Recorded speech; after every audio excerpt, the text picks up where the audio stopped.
नमस्कार दोस्तों। स्वागत है आपका स्टोरी चेंज लाइफ चैनल पर, जहां हर कहानी एक नई जीवन में बदल सकती है।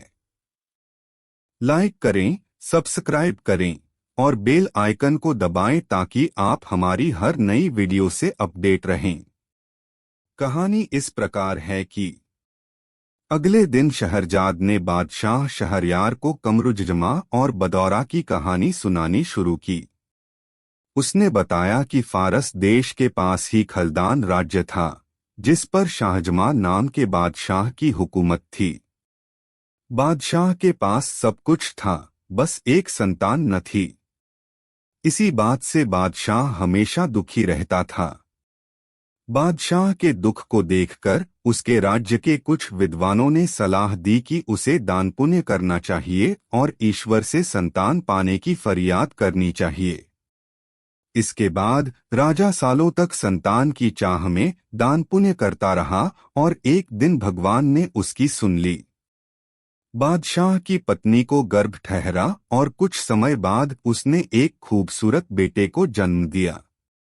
बेटे के जन्म की खुशी में महल में खूब जश्न मनाया गया और बादशाह ने बेटे का नाम कमरुज्जमा रखा।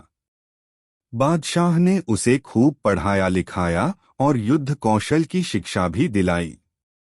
जब कमरुज्जमा जवान हुआ तो पिता ने चाहा कि उसका विवाह कराकर उसे राज्यभार दे दिया जाए।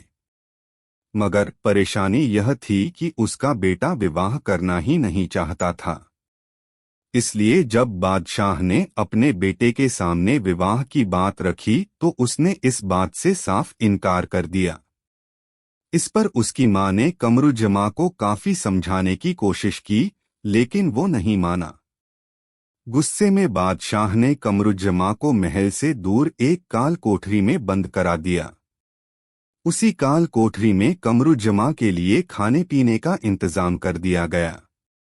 साथ ही पढ़ने के लिए कुछ किताबें भी भिजवा दी गईं।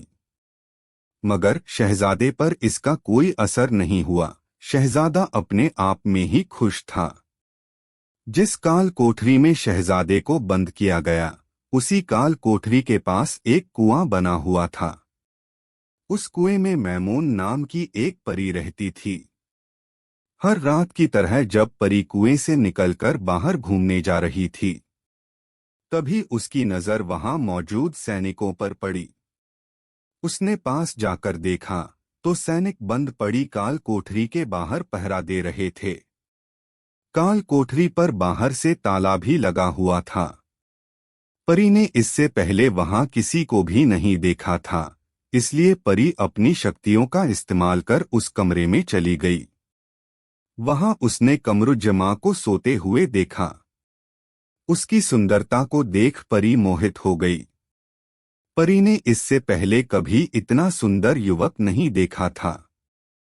परी ने सैनिकों की बातों से अनुमान लगा लिया कि यह बादशाह का बेटा है और शादी से इनकार के कारण उसे यह सजा दी गई है। वह सोच में पड़ गई कि आखिर क्या वजह होगी, जो इतना सुंदर शहजादा शादी ही नहीं करना चाहता। यह सोचते हुए परी आसमान में उड़ गई। तभी उसे अपने पीछे किसी और के होने का एहसास हुआ। परी एकदम से पीछे मुड़ी और पूछा, कौन है? तभी एक जिन्न उसके सामने आया। उसने परी से कहा कि मैं जिन्न नहस हूं। तब परी ने पूछा, तुम इतनी तेजी से कहाँ जा रहे हो?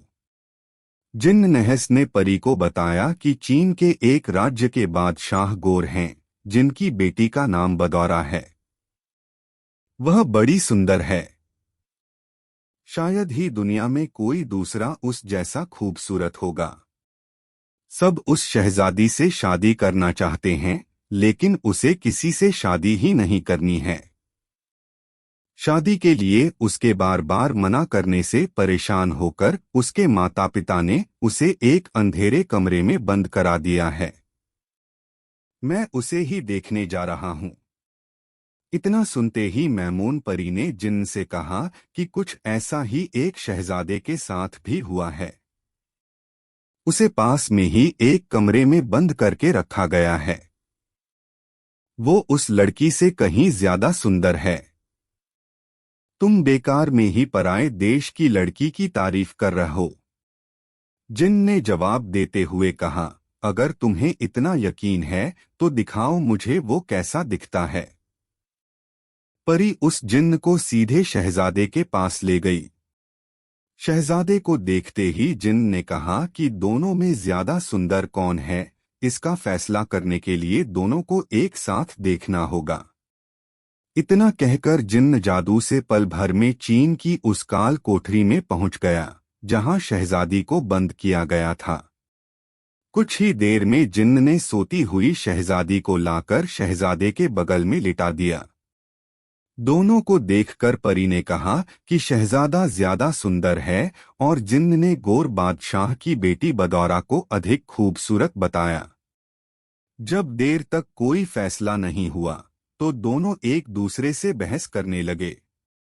तभी शहजादे की नींद खुली और अपने पास एक खूबसूरत लड़की को देखकर वो हैरान रह गया।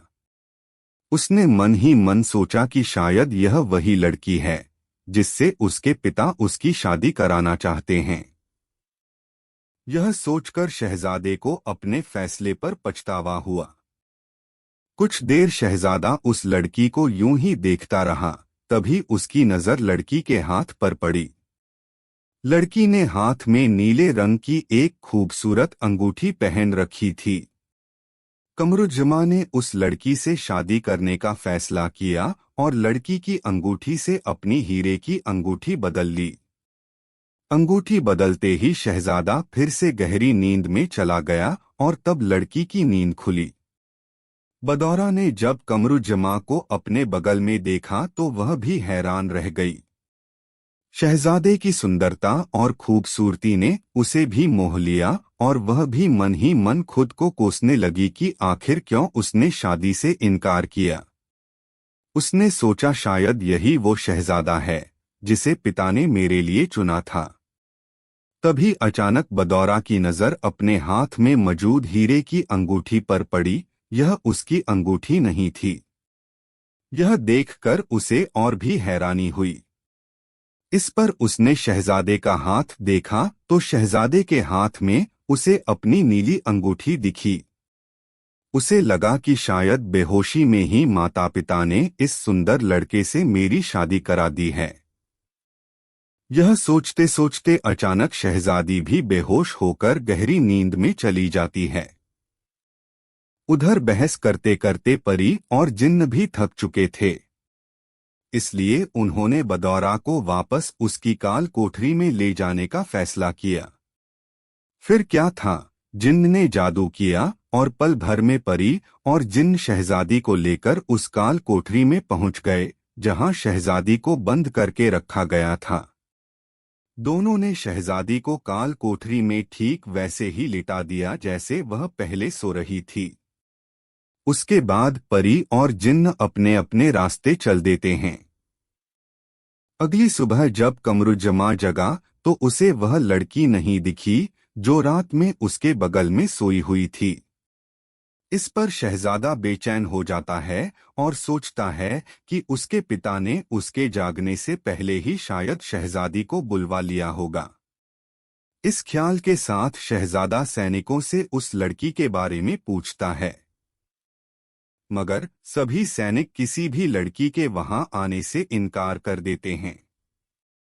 सैनिकों की बात सुनकर शहजादा आपा खो देता है और सैनिकों को मारने पीटने लगता है।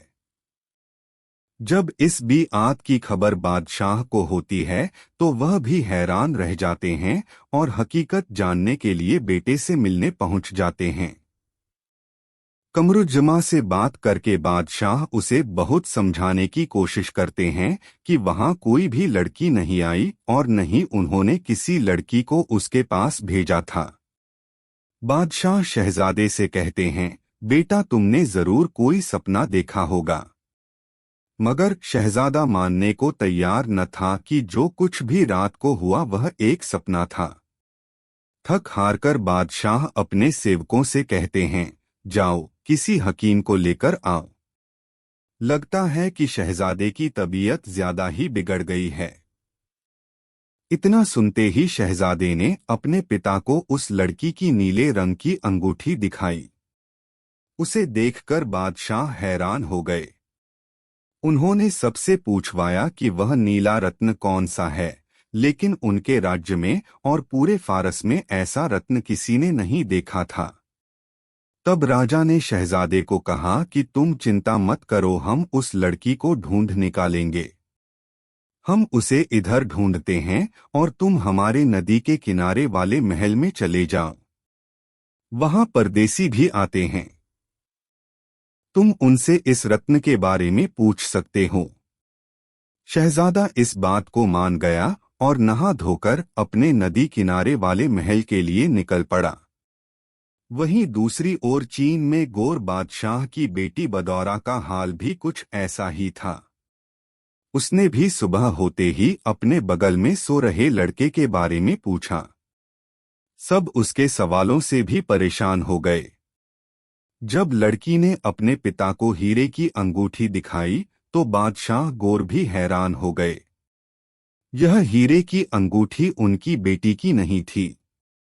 काफी सोचने विचारने के बाद भी जब कुछ समझ न आया तो उन्हें लगा कि उनकी बेटी पागल हो गई है। कहीं से वह यह अंगूठी पा गई है और कह रही है कि उसे कोई खूबसूरत लड़का दे गया है। इस विचार के साथ कि उनकी बेटी बदौरा की मानसिक स्थिति काफी खराब हो गई है, उन्होंने अपनी बेटी को सोने की जंजीरों से बंधवाकर दूसरी काल कोठरी में डाल दिया। साथ ही इस बात का भी ऐलान करा दिया, जो भी मेरी बेटी को ठीक करेगा, मैं उससे अपनी बेटी की शादी करा दूंगा। साथ ही उसे अपने राज्य का नया राजा भी घोषित करूंगा। इसके साथ ही बादशाह ने एक शर्त भी रख दी कि उसकी बेटी को ठीक करने का दावा करने वाला अगर असफल रहा तो उसे मौत की सजा दे दी जाएगी। इस घोषणा के बाद कई हकीम शहजादी को ठीक करने के लिए आए, लेकिन शहजादी को ठीक नहीं कर पाए। इस कारण बादशाह ने ऐलान के अनुसार उन्हें मौत की सजा दे दी। तभी एक दिन शहजादी का मुंहबोला भाई मरजुबन दूसरे देश से चीन लौटा। वहां पहुंचते ही उसे शहजादी बदौरा के बारे में पता चला। वो तुरंत लड़की का भेष बनाकर किसी तरह से उस काल कोठरी में पहुंच गया।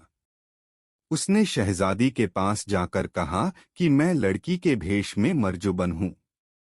हम दोनों ने बचपन में एक ही मां का दूध पिया था। इस नाते तुम मेरी बहन हो और हम दोनों एक साथ खूब खेले हैं, तो तुम मेरी दोस्त भी हुई। इसलिए मुझे बताओ, आखिर हकीकत क्या है? ऐसा क्या रोग तुम्हें लग गया जिसके कारण बादशाह ने तुम्हें यूं बेड़ियों में बांध के रखा है? बदौरा ने कहा, मरजुबन तुम दूसरों की तरह मुझे रोगी मत कहो। इतना कहने के बाद शहजादी ने उसे अंगूठी और उस रात के बारे में बताया। यह सब सुनकर मरजुबन हैरान हो गया। उसने कहा कि वैसे तो तुम्हारी बात यकीन करने लायक नहीं है, फिर भी मुझे तुम पर भरोसा है। अब तुम चिंता मत करो, मैं उस लड़के को कहीं से भी ढूंढकर तुम्हारे पास लाऊंगा। इतना कहकर वो वहां से छुपते छुपाते निकल गया। अब मरजुबन हीरे की अंगूठी वाले लड़के की खोज करने लगा। जब चीन में उसे ऐसे किसी लड़के के बारे में पता नहीं चला तो वह चीन से बाहर निकल पड़ा। करीब 6 महीने तक वो हर जगह जाता और हर किसी से ऐसे लड़के के बारे में पूछता जिसके पास नीली अंगूठी हो या ऐसा कोई जो किसी लड़की को ढूंढ रहा हो। कई जगहों पर घूमते घूमते एक दिन मरजुबन एक अनजान जहाज में बैठ गया। वह जहाज मरजुबन को उस जगह ले गया जहां शहजादा कमरुज़्ज़मा था। तट पर पहुंचने से पहले ही एक भयानक तूफान आया, जिसकी वजह से वह जहाज तहस-नहस होकर डूब गया। मरजुबन अच्छा तैराक था, इस कारण वह बच गया और लकड़ी के एक तख्ते के सहारे खुद को किनारे तक ले आया। उस वक्त शहजादा कमरुज़्ज़मा तट पर ही मौजूद था। उसने दूर से देखा कि कोई अनजान व्यक्ति समुद्र में डूब रहा है। शहजादे ने अपने सैनिकों को भेजकर उसे बचाकर लाने का आदेश दिया। जान बचने के बाद भी मरजुबन खुश नहीं था। उसे इतना उदास देखकर लोगों ने शहजादे को मरजुबन के बारे में बताया। इस पर कमरुजमा ने खुद मरजुबन से मिलने का फैसला किया और वहां पहुंच गया जहां मरजुबन को ठहराया गया था। शहजादे ने मरजुबन से पूछा, क्या हुआ? तुम इतने उदास क्यों हो? दुखी मन से मरजुबन ने उस अंगूठी का जिक्र करते हुए अपनी बहन बदौरा के हाल के बारे में बताया। तब शहजादे ने मरजुबन को अपनी उंगली में वो नीली अंगूठी दिखाई और कहा कि वो मैं ही हूँ जिसे तुम ढूंढ रहे हो। चलो, मुझे जल्दी से उस शहजादी के पास ले चलो।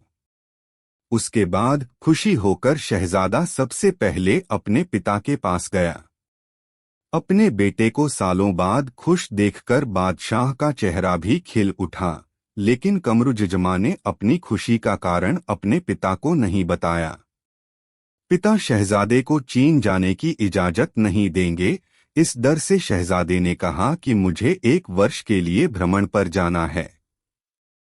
बादशाह इतने दिनों के लिए बेटे को खुद से दूर तो नहीं जाने देना चाहते थे, लेकिन इतने दिनों बाद उसे इतना खुश देखकर वो मना नहीं कर पाए और भ्रमण पर जाने की इजाजत दे दी। पिता की आज्ञा पाकर मरजुबान के साथ शहजादा चीन के लिए निकल पड़ा। रास्ते में मरजुबान ने शहजादे कमरुजमा से कहा कि आपको हकीम के भेष में वहां जाना होगा, क्योंकि बादशाह ने अपनी बेटी से सिर्फ उसे ठीक करने वाले लोगों से ही मिलने की इजाजत दे रखी है।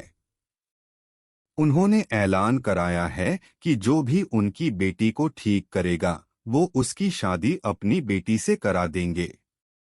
वहीं नाकाम होने पर मौत की सजा दे दी जाएगी। कई महीनों की लंबी यात्रा के बाद कमरुजमा चीन पहुंचा। हकीम वहां पहुंचकर मरजुबन के कहने पर हकीम के कपड़े पहने और बादशाह गोर से मिलने पहुंच गया। कमरुजमा ने बादशाह से कहा कि मैं आपकी बेटी को ठीक करने के लिए परदेश से आया हूं। आप जल्दी से मुझे वहां ले जाएं। बादशाह ने कहा कि तुम जैसे बहुत आए और मौत के घाट उतार दिए गए। जाओ, देखते हैं कि तुम क्या करोगे। इतना कहकर बादशाह ने एक सैनिक से कमरुजमा को शहजादी बदौरा के पास ले जाने के लिए कहा। काल कोठरी के पास पहुंचकर कमरुजमा रुक गया।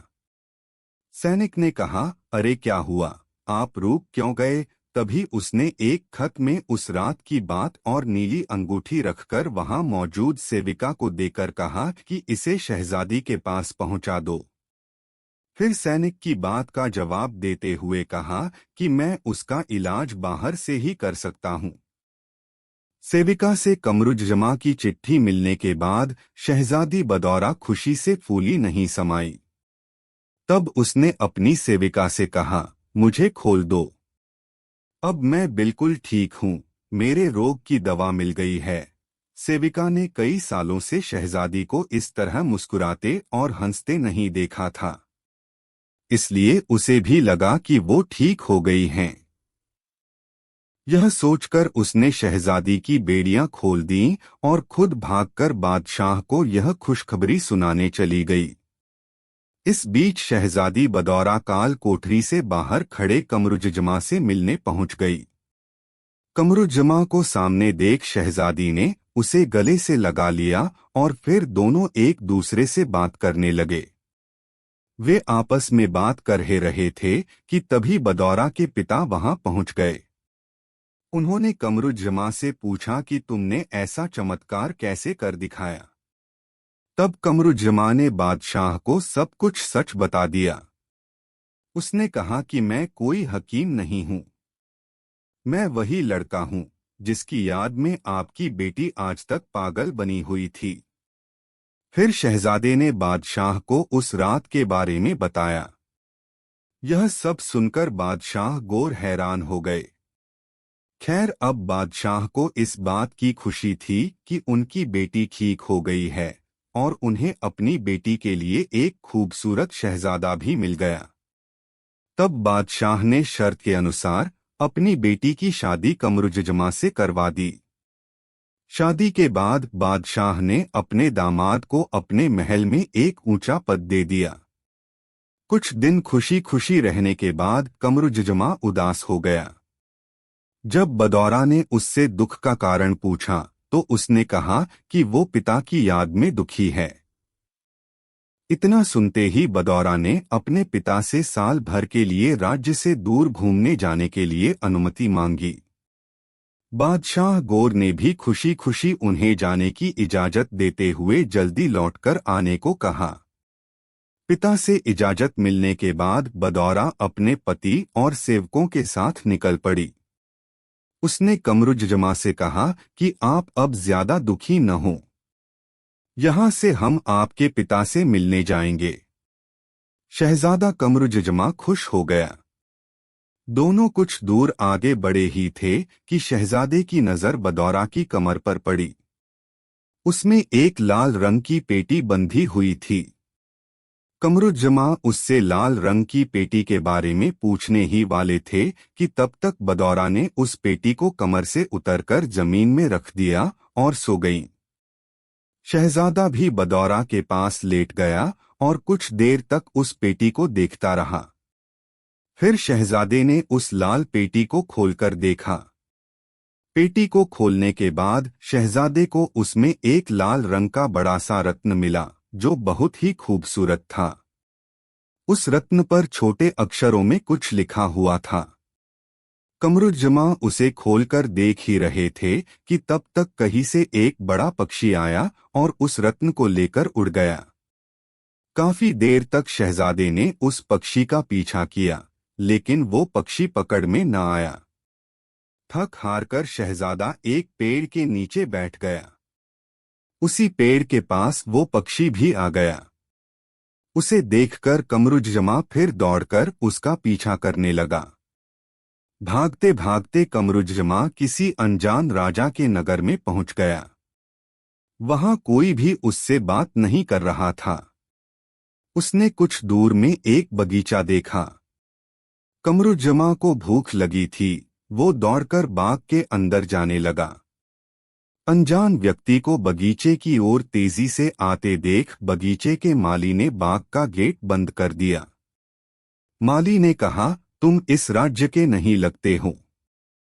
राज्य तो छोड़ो, तुम इस देश के भी नहीं लगते हो। यहाँ परदेशियों को देखते ही मार दिया जाता है। जल्दी से यहाँ से भाग जाओ। इतना सुनकर कमरुज्जमा ने अपना पूरा हाल सुना दिया और कहा कि मैं भटकर यहाँ पहुँच गया हूँ। आप मुझे अपने देश जाने की दिशा दिखाएं। माली को उस पर तरस आ गया। उसने कहा कि तुम यहाँ रहकर कुछ खा लो और आराम कर लो, लेकिन यहाँ तुम्हें सबसे छिपकर रहना होगा। माली ने आगे कहा कि तुम जिस द्वीप से आए हो वो करीब 1 साल की दूरी पर है। वहां जाने के लिए हर साल एक जहाज जाता है। मैं तुम्हें उसमें बैठा दूंगा। तब तक तुम यहाँ आराम से रह सकते हो। कमरुज्जमा ने ठीक वैसा ही किया। उधर कमरुज्जमा की पत्नी बदौरा की जब नींद खुली तो वो अपने बगल में पति को न पाकर परेशान हो गई। उसने बगल में अपनी कमर की लाल रंग की पेटी को खुला देखा। वो समझ गई कि इसे उसके पति ने ही खोला होगा, लेकिन उसके अंदर का रत्न गायब था। असल में वह एक यंत्र था जिसे बदौरा की मां ने उसकी हिफाजत के लिए उसे दिया था। उसे लगा कि शहजादा उस यंत्र की वजह से ही कहीं चला गया है या फिर किसी मुश्किल में पड़ गया है। उसने 1-2 दिन तक कमरुज्जमा का इंतजार उसी जगह पर किया, लेकिन जब वो नहीं लौटा तो बदौरा और परेशान हो गई। बदौरा ने तय किया कि वो राजा के भेष में आगे की यात्रा करेगी ताकि उन्हें कमजोर समझकर उन पर कोई हमला न कर दे। उसने अपनी जगह पालकी में एक दासी को बैठा दिया और खुद शहजादे के कपड़े पहनकर उसकी पालकी में बैठ गई। सभी आगे बढ़ते हुए अवनी देश पहुंच गए। वहां के बादशाह अशम्स को जब पता चला कि कमरुजमा की पालकी पास से जा रही है तो वो उनसे मिलने आ गया। उन्होंने कमरुजमा को कभी देखा नहीं था, तो उसकी पत्नी बदौरा को पुरुष भेष में देखकर कमरुजमा समझ लिया। अवानी देश के बादशाह अशम्स ने बदौरा को कमरुजमा समझकर अपने महल चलने के लिए कहा। वहां बदौर की बुद्धि और सबके लिए आदर भाव देखकर बादशाह ने अपनी बेटी की शादी का प्रस्ताव कमरुजमा बनी बदौरा के सामने रखा। उन्होंने कहा कि मेरा बेटा नहीं है, इसलिए मैं चाहता हूं कि तुम यहाँ का राजपाट संभालते हुए यही रहो। बदौरा बादशाह को मना नहीं कर पाई और अपनी जान के डर से सच भी न बता सकी। उसने डर के मारे बादशाह की बेटी से शादी कर ली। विवाह की पहली रात ही बदौरा ने अवानी देश के बादशाह अशम्स की बेटी को सब सच बता दिया। उसके बाद पुरुष के भेष में बदौरा ने कहा कि अब तुम चाहे तो मुझे प्राण दंड दिलवा दो या छोड़ दो। सब कुछ तुम पर निर्भर करता है, लेकिन मैं तुम्हें बता दूं कि जब कभी भी मेरे पति लौटेंगे मैं तुम्हारा विवाह उनसे करवा दूंगी। फिर हम तीनों खुशी खुशी रहेंगे। बादशाह अशम्स की बेटी ने उसे तुरंत गले से लगा लिया और कहा कि मैं आपके साहस की तारीफ करती हूँ। आप यहाँ आराम से रहिए और हमारी सेना की मदद से अपने पति को ढूंढती रहिए, मैं किसी से कुछ भी नहीं कहूंगी। वहां कमरुजमा अपनी पत्नी बदौरा की याद में तड़प रहा था। इंतजार करते करते वो दिन आ ही गया जब जहाज वहां से अवानी राज्य के लिए रवाना होने वाला था। उसी दिन एक पक्षी ने कुछ सुनहरी सी चीज उस बगीचे में गिरा दी। जब कमरुजमा ने देखा तो पता चला कि वो वही यंत्र है जिसका पीछा करते करते वो रास्ता भटक गया था। कमरुजमा बहुत खुश हुआ। उसने उस यंत्र को एक मटके में डाल दिया और माली ने उसे करीब 10 से 20 मटके में जैतून का तेल भरकर तोहफे के रूप दे दिया। तभी जहाज को चलाने वाला व्यक्ति माली के घर आया और कहा कि जिसे भी जहाज से जाना है जल्दी चले आना, क्योंकि हम कुछ देर में चले जाएंगे। इतने में कमरुजमा ने कहा कि मुझे जाना है, मैं कुछ देर में आ जाऊंगा, लेकिन तब तक आप मेरे मटके लेकर जहाज में रख दीजिए। जहाज के कप्तान ने सारे मटके जहाज पर रखवा दिए। तभी अचानक माली की तबीयत खराब हो गई और कमरुजमा जहाज वक्त पर जहाज पर नहीं पहुंच पाया। जब वो समुद्र किनारे पहुंचा तो देखा कि जहाज निकल गया था। वो बहुत दुखी हो गया। दुखी होकर वो माली के पास वापस आया तो देखा कि माली मर चुका था। उसने माली को अंतिम विदाई दी और जहाज के वापस आने का इंतजार वही बगीचे में बैठकर करने लगा। अब शहजादा माली की जगह पर रोज बगीचे की देखभाल करता और रात को बदौरा को याद करके सो जाता। जब जहाज अवानी के तट पर पहुंचा तब वहां कमरुजमा के भेष में बदौरा उसी जहाज के पास पहुंच मौजूद थी। उसने जहाज चलाने वाले और उसमें मौजूद व्यापारियों से कहा, इसमें जितना भी जैतून का तेल है वो मुझे दे दो। कमरुजमा के कहे अनुसार सभी ने अपने अपने जैतून के तेल के मटके उसे बेच दिए। तभी बदौरा की नजर उन मटकों पर पड़ी जिसे कमरुजमा ने जहाज पर रखवाया था। बदौर ने पूछा कि ये मटके किसके हैं? इनमें क्या है? तब जहाज के कप्तान ने बताया कि यह एक छोटे व्यापारी के मटके हैं जिसका जहाज छूट गया था। इसमें भी जैतून का तेल है। बदौरा ने उन मटकों को भी खरीद लिया और उससे कहा कि इसके पैसा ले जाकर उस मुसाफिर को देना। फिर बदौरा सारे मटके लेकर महल चली गई। कमरुजमा ने पहचान के लिए उस मटके को अलग से सजा रखा था जिसमें बदौरा का यंत्र था। सभी मटके में से उसे सबके अलग देखकर पुरुष के भेष में रह रही बदौरा ने उसे खोलकर देखा तो उसमें उसे अपना यंत्र मिला। अपने खोए यंत्र को देखकर बदौरा बहुत खुश हुई। अगले ही दिन वह सीधे उस जहाज को चलाने वाले व्यक्ति के पास पहुंची और कहा कि जल्दी से उस मुसाफिर को मेरे पास लेकर आओ जिसके मटके तुम्हारे जहाज पर थे। हमें पता चला है कि उसने हमारे राज्य का काफी सारा कर्ज ले रखा है।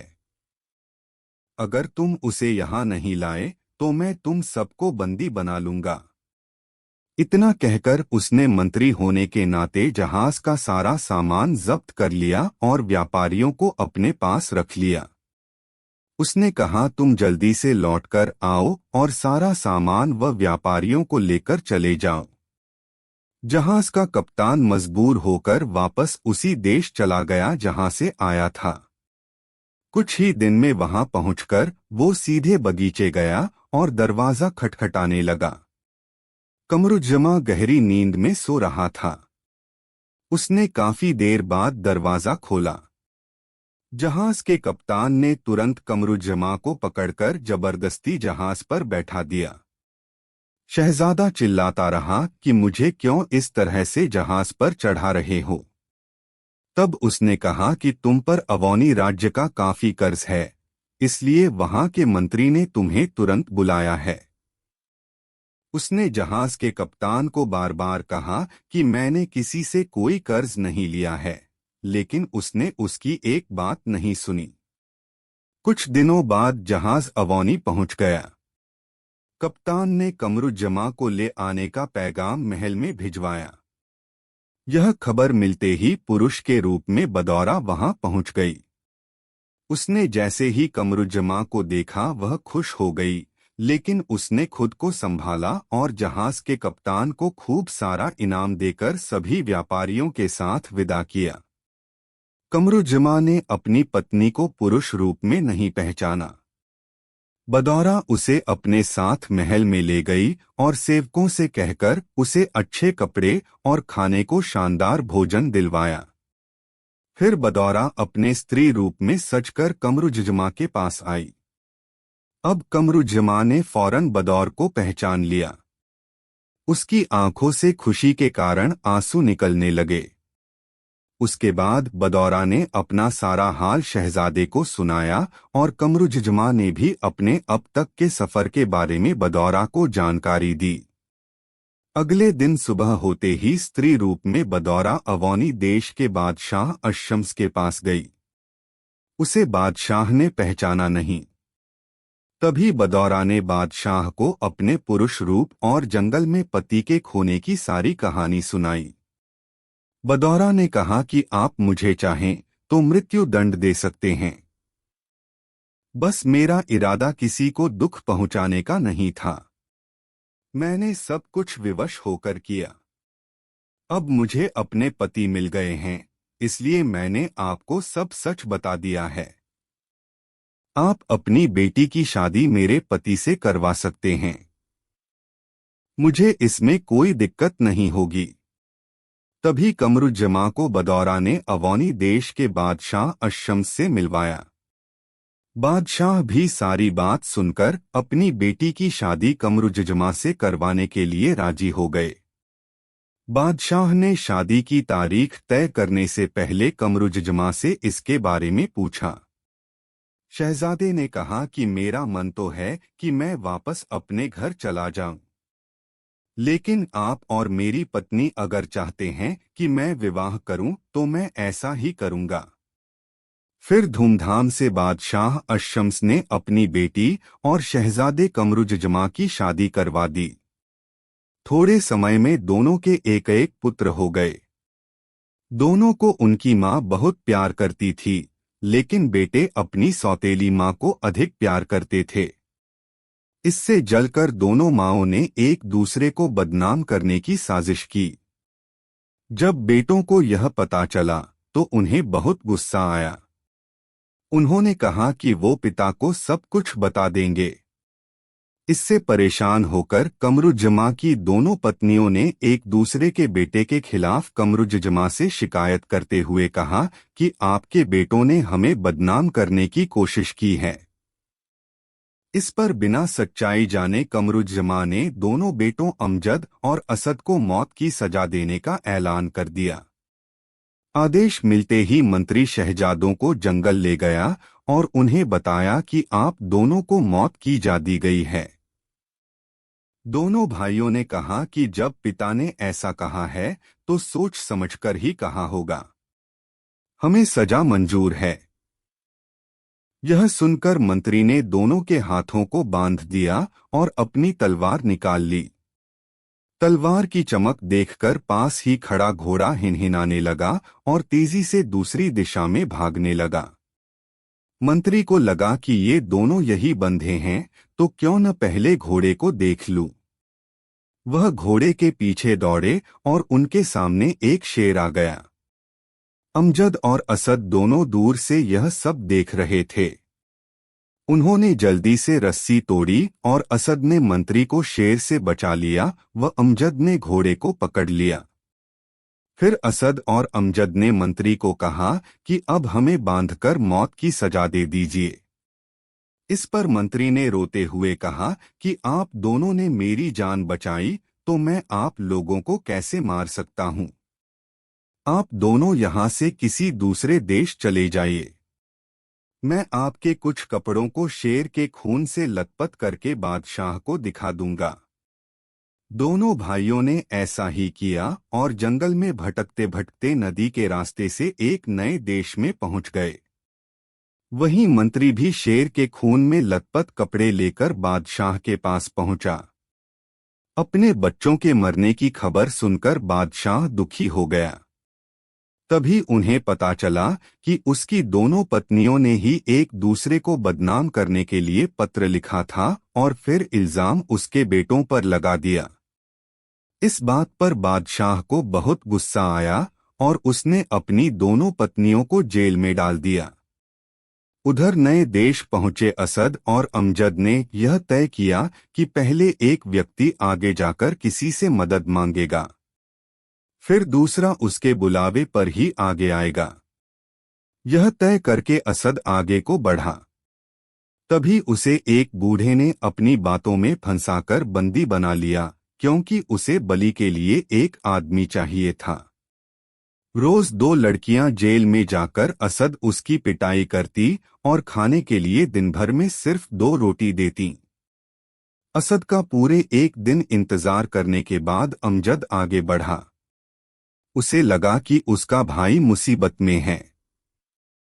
उसने एक दर्जी से पूछा कि क्या आपने मेरे भाई को यहाँ देखा है? वो मेरे जैसे ही कपड़ों में कल इधर आया होगा। दर्जी ने कहा कि हो सकता है कि तुम्हारा भाई उस बूढ़े के हाथ लग गया हो। वो सभी परदेसियों को अपनी बातों में फंसाकर बलि चढ़ाने के लिए ले जाता है। अमजद ने फिर उससे पूछा कि यहाँ से अवौनी राज्य कितना दूर है? उन्होंने कहा करीब 5 महीने लग सकते हैं। यह सोचते हुए अमजद आगे जा रहा था कि उस नगर के बादशाह के सैनिकों ने उसे पकड़ लिया। बादशाह ने अमजद से पूछा कि वो इस राज्य में कैसे पहुंचा। उसने बादशाह को अपनी पूरी कहानी सुना दी।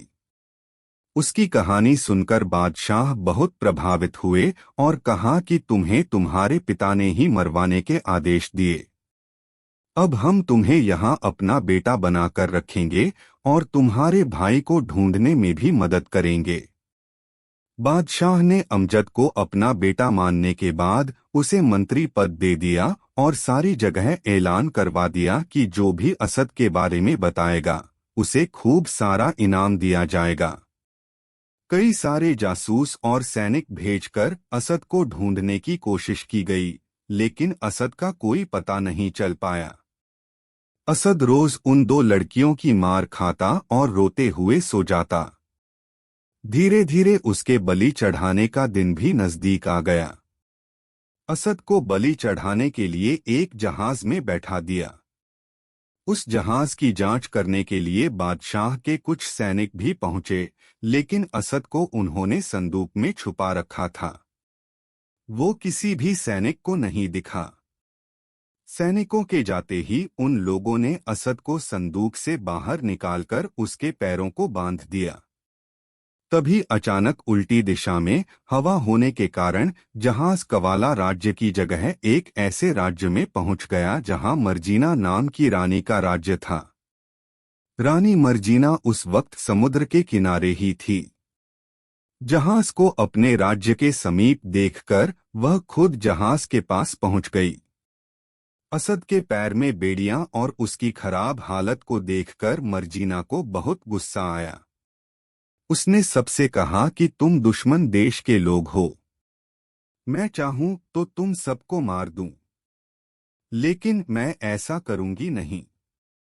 तुमने जिसे इस तरह बांध कर रखा है उसे छोड़कर मेरे हवाले कर दो और फौरन यहां से भाग जाओ। उसके बाद रानी मर्जीना ने असद को अच्छे कपड़े और खाना दिया। उसके बाद कुछ देर असद के साथ मर्जीना बाग में घूमने लगी। फिर असद ने उसे अपनी पूरी कहानी सुनाई। यह सब सुनकर मर्जीना को काफी दुख हुआ। उसने अपने राजमहल का पैसों संबंधी कामकाज देखने के लिए असद को रखने का फैसला किया। फिर दोनों ने कुछ देर बात की और मर्जीना अपने महल में चली गई, लेकिन असद वही बाग में ही सो गया। असद को बलि चढ़ाने के लिए ले जा रहा बहराम चुपके से मर्जीना के बाग में पीने लायक पानी लेने के लिए आया। तभी उसने असद को भी वहां देखा तो पानी और असद दोनों को लेकर वह चला गया। सुबह होने से पहले ही बहराम जहाज लेकर भाग गया। सुबह जब मर्जीना को असद कहीं नहीं दिखा तो वह परेशान हो गई। काफी देर तक उसने असद के न मिलने पर मर्जीना को बहराम पर शक हुआ। रानी मर्जीना ने तुरंत अपने सारे जहाज निकलवाए और बहराम के देश की ओर बढ़ने लगी।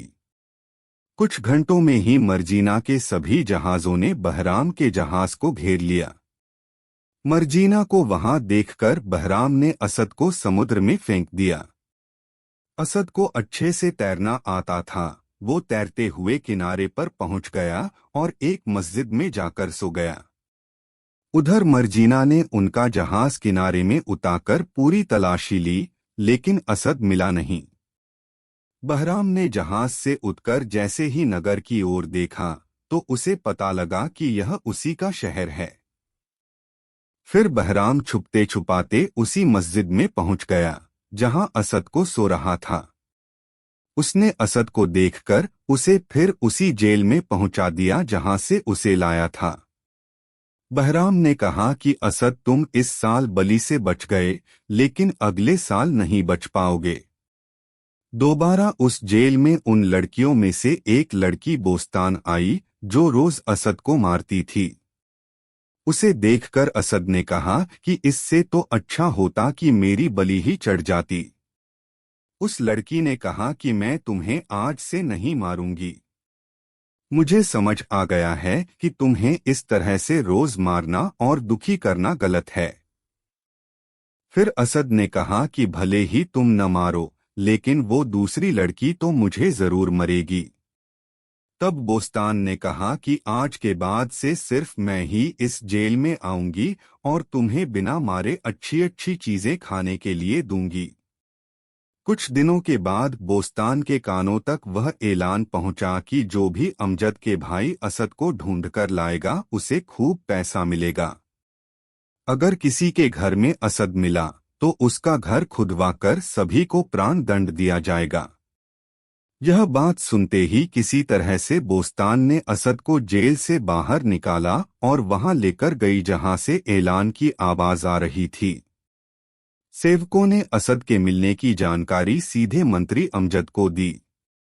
वह सीधे असद के पास पहुंचा और उसे गले से लगा लिया। उसके बाद वो असद और बोस्तान को बादशाह के पास लेकर चला गया।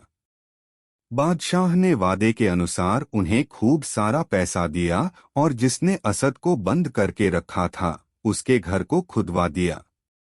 साथ ही वहां मौजूद सभी लोगों को पकड़कर बादशाह के पास लाया गया। उस जहाज के कप्तान बहराम ने बादशाह से दया की भीख मांगते हुए कहा कि मैंने तो जैसा मालिक ने बताया वैसा ही किया, आप मुझे छोड़ दीजिए। बादशाह ने सिर्फ उसके मालिक और परिवार वालों को दंड दिया और बाकी सबको खर्चे के पैसे देकर छोड़ दिया। सजा न मिलने पर बहराम ने अजमद और असद से कहा कि मुझे अभी पता चला है कि आप बादशाह कमरुजजमा के बेटे हैं। मैं कुछ समय पहले आपके राज्य गया था। मुझे वहां पता चला कि आपके पिता आप दोनों की याद में बहुत रो रहे हैं। उन्हें आपकी माताओं की साजिश के बारे में पता चल गया था और उन्हें अपनी करनी पर पछतावा है। उन्हें उनके मंत्री ने भी बता दिया था कि आपको उसने प्राणदंड नहीं दिया है। तब से वो आप दोनों को ढूंढ रहे हैं। बहराम ने आगे कहा कि मेरे पास जहाज हैं। आप चाहें तो मैं आप दोनों को वहां पहुंचा सकता हूं। इस बात को सुनकर दोनों भाई खुश हो गए और बादशाह से अपने घर जाने की आज्ञा मांगी। तभी सामने से एक बड़ी सी सेना के आने की खबर बादशाह को मिली। उन्होंने तुरंत अमजद को जाकर देखने के लिए कहा कि पता करो किस दुश्मन ने हम पर हमला किया है।